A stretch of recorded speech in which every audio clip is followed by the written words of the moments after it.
মাত্র দুটি উপকরণে খুব সুন্দর একটি নাস্তা রেসিপি তৈরি করা যায়। চলুন ভিডিওটি শুরু করা যাক। আসসালামু আলাইকুম, কেমন আছেন সবাই? নতুন একটি ভিডিও দেখার জন্য সবাইকে আন্তরিক শুভেচ্ছা জানাচ্ছি।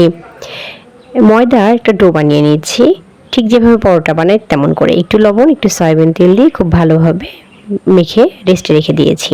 আর এদিকটায় আলুর একটা পুর বেড়ে নিচ্ছি। আলু সিদ্ধ করে রেখেছিলাম, পেঁয়াজ, মশলাপত্র আর একটু চাট মশলা দিয়ে নেড়ে চেড়ে নিচ্ছি। কিছুই না, খুব সিম্পল ওয়েতে এটা একদম ভাজা ভাজা করে নেব। এর মধ্যে যেন একদমই পানি পানি ভাব না থাকে, একটা দিকে শুধু খেয়াল রাখতে হবে, আর কিছু না।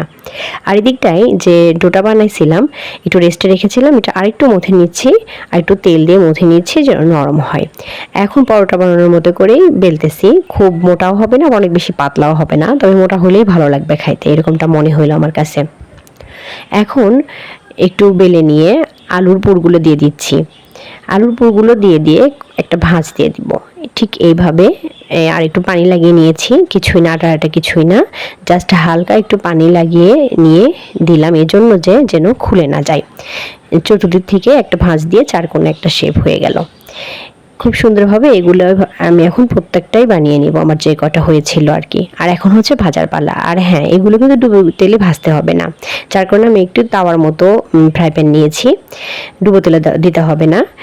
এক পাশ খুব ভালোভাবে লাল লাল হয়ে গেলে আরেক পাশ ভেজে নিচ্ছি। দেখুন কি দারুণ লাগছে দেখতে, দেখতে বোঝা যাচ্ছে খুব মজার একটা নাস্তা হয়েছে, মুখরোচক। সবগুলো নাস্তা আমি নামিয়ে নিলাম। এখন একটু কেটে নিচ্ছি।